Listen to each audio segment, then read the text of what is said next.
Andy, you've not long got out from, another recall. You're IPP'd, you've been IPP for 19 years for a GBH that you were told you're only going to get a 4-year sentence for. That's right, Billy, yeah. Yeah, so that must have been difficult to accept when you went to court. You believe in the judge. You said to me that you felt that you were misled in court, misinformed.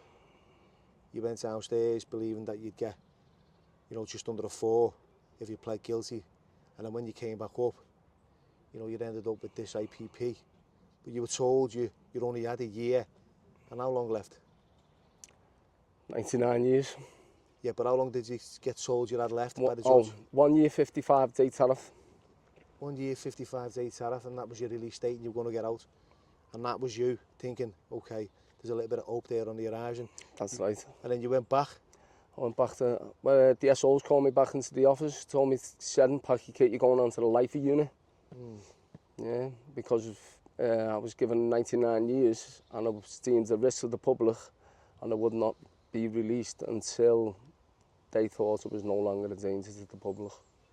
You were telling me that it all resulted because you had a fight with a mate and it went off and you were in a party, both off your cake. That's right. You've grabbed something, it was a meat cleaver. Yeah. You've swung at him, you've chopped 3 fingers off.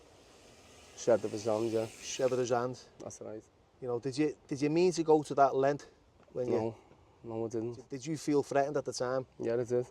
Was there a little bit of to and fro? He was at you, you were at him, a little bit of aggression here and there. So all this is resulted in you getting an IPP sentence. Yeah. At what age? I was 23. 23, lad. I'm 42 now, mate. You're 42. I'm still going. What's been the biggest hurdle for you over the years? Coming out into the community and not getting the right support. You were telling me that your dad was murdered. Yeah, he was, when you were 21. Wow, lads, you've been through some fucking stuff. There's a lot of contributing factors here that have led up. Yeah. And they knew all this. They knew all this. I was told to be given a lenient sentence and get help around me drinking, But as soon as I got that help, I was still in the system. In the system. Did you start to drink to mask all the pain that you were going through after your dad's murder? Yeah, it is, yeah. And then you just went downhill rapidly? Yes. Drinking to the excess, Billy, just to forget. I don't know, mate. You got loads of trauma, yeah. It's just, I'm just trying to cope and just manage myself now. Because there haven't been much support for me. Yeah. And when I did ask for support and when I said, I don't feel like I'm getting any support, they said, we're not there to help and support you. We're there to manage your risk to the community. Yeah. And that was it. And I just thought, well, what's all that about? Did you feel, you're all right? Did you feel as if, like it was like a us and them kind of attitude? It always has been. Yeah. It always has been. You're scared to get up. You're scared to open up and get honest with them in case they recall you. And that's where, they say, oh, you need to be open and honest with us. But when they're not open and honest with you, honesty works both ways in a relationship. So when they're saying they're not going to recall you, then when you get out and they say, oh, you need to be more open and honest, then how can you be open and honest with someone who's not being the same way? Yeah, you got all that fear, the anxiety, the stress. I feel like I'm walking on eggshells every day, being in the community, scared, it's just this... But be honest, Andy, be honest, you got loads of fear going on. It doesn't matter how big or how hard or how many years you've been behind the door, right? At the end of the day, you're human, right? We're all human, we've all got those feelings, we've all got to, deal with it somehow. So, for us, well, especially for myself, and I can imagine for the likes of yourself, there's a thin line between anger and vulnerability. I choose to be angry instead of being vulnerable because I don't want other people seeing me as a weak person. Yeah, well, so I'll react and lash out and kick off. Well, there's a big image and ego problem in the prison system. Everyone's wearing a mask anyway, mate. Yeah. Most of them are all false. They're just putting a mask on, trying to act hard.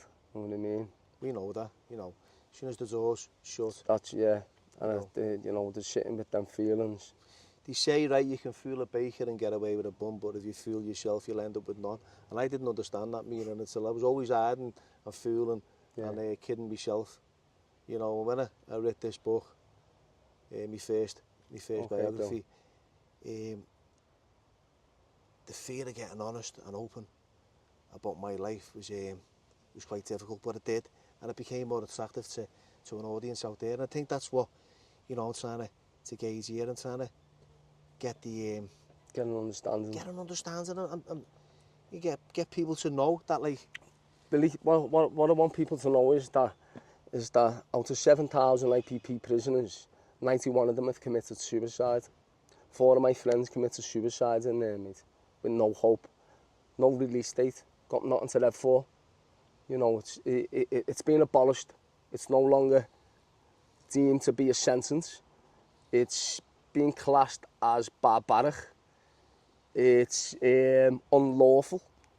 So, you know, what's that saying? What's that saying? That if this David Blunkett brought it out and then apologised and then no longer gives the sentence out, then why is people still serving this sentence? Because I'm still serving a sentence that's been abolished. Doesn't make sense, does it? No, so you're still serving a 99-year prison sentence? Still serving a 99 year. But in the community? In the community. So, yeah, like you said before... I probably served around 16 years of it in prison and the rest in the community. And what was the original sentence? 2 years? 2 years, well no, 1 year, 55 days. That's a bit, I mean you must have been thinking, hang on a minute, he's had his fingers chopped off. He's got a big gash with this machete, or this hatchet, right? Yeah. How on earth is this judge just give me under 2 years? It didn't make sense to me. I thought I got a touch. Yeah. Until I got back to the prison and then he told me to pack your kit, you're going on a life unit around murderers. And was you aware of an IPP sentence? And did you know what they were giving them out? Most IPP sentence prisoners have served longer than murderers anyway. Yeah. So see this. See, like, do you think because they deemed you as a violent individual? Well, they do an assessment on you. It's called a pre-sentence report assessment, and then on that assessment, that's how they gauge you, get an understanding of you as a person. So my assessment was completed in 20 minutes by a probation officer. I never ever seen it again. She deemed I was a risk to the public. When I went back to sentencing, the judge said he had no choice but to give me an IPP sentence, which didn't make sense to me anyway. I didn't even know what it was back then, 2006.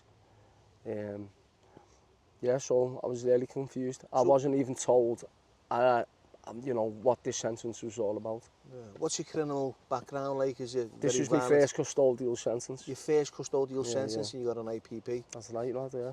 Fucking hell, lad. Wow. You know, you can imagine and understand how you're feeling with this one. Your first... Oh, it's sickening. Honest, I still feel sick to the stomach even thinking about it.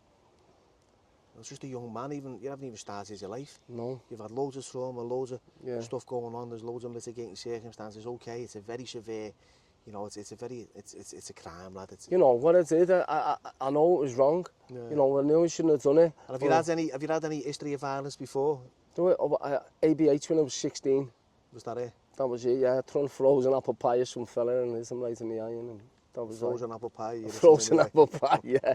Hit him right on the fucking fod. And they give you, what did they do for you? Oh, lad. 16, lad. Oh, no, I got a slap on the wrist and I'm fine, yeah. Look, seeing as we're talking about, you know, our criminal history, you know, I got nicked when I was 16 for shooting a kid in the eye with an air gun. So, you know, it's easily done, yeah. So, you know, I didn't mean to. With kids, you know, I've got it out the window, this little air gun, and I'm popping the pellets off, and, you know, hit one of the neighbours, and, you know, got nicked. But yeah, it's, like you said, it's easily done. It's not nice. It is, especially in, you know, the area that we're brought up in as well, mate. Yeah. You know, you have to fight to survive, lad, in the area. You're from Anfield, you know, originally, aren't you? Yeah, yeah. So you grew up on, like, the Grassy and all that, haven't you? Yeah. So you knew, you know, the history of Anfield and, you know, the gang wars out there. Yeah, fucking hell, not half, lads, yeah. You know all the lads, you know all the beef all that of goes on. Know all of them. Did you ever have any interactions with them? Was you? No, Billy G was me, mate. He was a good friend of mine, Billy. Yeah. Yeah. But the rest of them, no. Oh, Billy, he sadly killed himself, didn't he? Yeah, he did.